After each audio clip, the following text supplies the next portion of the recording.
યાત્રાધામોનો વિકાસ સરકારની પ્રાથમિકતા છે। કારણ સીધું છે કે યાત્રિકો વધુ સંખ્યામાં ધાર્મિક સ્થાનો પર પહોંચે, પ્રવાસન અને સ્થાનિક રોજગારીને પ્રોત્સાહન મળે। જો કે કોઈ પણ ધર્મસ્થાન પર પહોંચવા રસ્તા તો ઢંગના જોઈએ ને, પણ દેવભૂમિ દ્વારકાના સ્થાનિક પ્રશાસનને એમાં રસ જ નથી લાગતો અને એટલે જ દ્વારકાથી નાગેશ્વર જ્યોતિર્લિંગ જવાનો રસ્તો સાવ એટલે સાવ જ ખરાબ છે।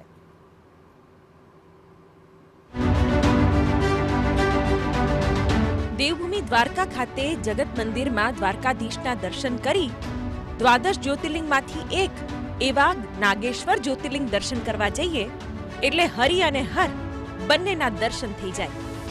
જોકે શ્રદ્ધાળુઓ ક્યારેક આ ઈચ્છા મારી નાખે છે। કારણ છે દ્વારકાથી નાગેશ્વર મહાદેવ મંદિર જવાનો બિસ્માર રસ્તો।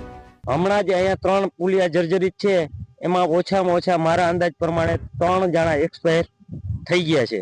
યાત્રાધામ દ્વારકાની જો વાત કરવામાં આવે તો આજે TV9 ની ટીમ પહોંચી છે દ્વારકાના જે નાગેશ્વર વિસ્તાર છે ત્યાંના।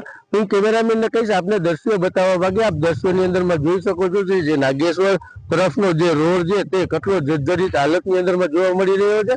તે સાથે સાથે જે રોડની વચ્ચે જે પુલ બનેલો છે તે પુલની હાલત જ બહુ જ ખરાબ જોવા મળી રહી છે। સ્થાનિકો હવે તો ત્રાહિમામ પોકારી ગયા છે, કારણ કે પ્રાથમિક સુવિધા કહેવાતા રસ્તા સહિત આરોગ્ય સુવિધા પહોંચવામાં પણ સમસ્યા થઈ રહી છે। આ છેલ્લા 10 વર્ષથી આ જર્જરિત હાલતમાં છે ને અત્યારની હાલત એકદમ વિપોટી છે। અહીંયા અમારા આજીવિકા દ્વારકા જવા માટે ટાઈમ છે, ધંધો છે, એના માટે જાય છે, ટાઈમે પહોંચી નથી શકતા। પછી અમારે સ્કૂલ માટે બાળકોને મૂકવા હોય ત્યારે પણ એનો ટાઈમ ટેબલ કોઈ અમારાથી સચવાતો નથી અને યાત્રિકોને વારંવાર તકલીફ પડે છે, ડેમેજ થાય છે, એક્સિડન્ટ થાય છે। ઘણા એક્સિડન્ટ લીગલમાં રહે છે, બાકી કોઈ એમને કોમ્પ્રોમાઇઝ કરીને માણસો વયા જાય છે। ઘણા સમયથી આ જ સ્થિતિ છે। દ્વારકાથી નાગેશ્વર મહાદેવ જવાના 16 કિલોમીટરના રસ્તા પર ખાડા અને કપચી ઉખડેલી જોવા મળી રહી છે। રસ્તાની ગુણવત્તા કેવી છે તે જોતા જ અંદાજ આવી જશે અને ગુજરાત બહારથી આવનારા પ્રવાસીઓ પણ ખરાબ રસ્તા જોઈને નિરાશ થઈ જાય છે। છેક મહારાષ્ટ્રથી ગુજરાત આવેલા યાત્રિકો પણ હવે સરકારને કહી રહ્યા છે કે बहुत तकलीफ हुआ, मगर ज्योतिर्लिंग के लिए बहुत भाविक आते हैं यहाँ दर्शन के लिए, तो सरकार से विनती है कि ये रास्ता 16 किलोमीटर का अच्छा बना दीजिए। હવે તો જાગો અધિકારીઓ।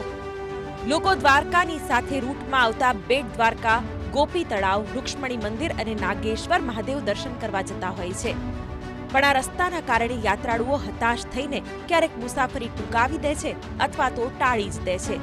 ત્યારે સરકાર અને જે તે હાઈવે ઓથોરિટી આ મુદ્દે કંઈક ઘટતું કરે એ જ માંગ। સ્થાનિક લોકો છે તેનું કહેવું એવું છે છેલ્લા 10 વર્ષથી છે તે રોડની રજૂઆતો કરવામાં આવે છે તો પણ છતાં તંત્રને કેમ ધ્યાનમાં આવતું નથી। અવારનવાર અકસ્માત બનતા હોય છે, અવારનવાર કોકના ભોગ લેવામાં આવે છે, ત્યારે તંત્રની ક્યાંક ને ક્યાંક બેદરકારી છે તે સામે આવતી હોય છે। અહીંના સ્થાનિક લોકો છે તે પણ ખૂબ જ પરેશાન છે।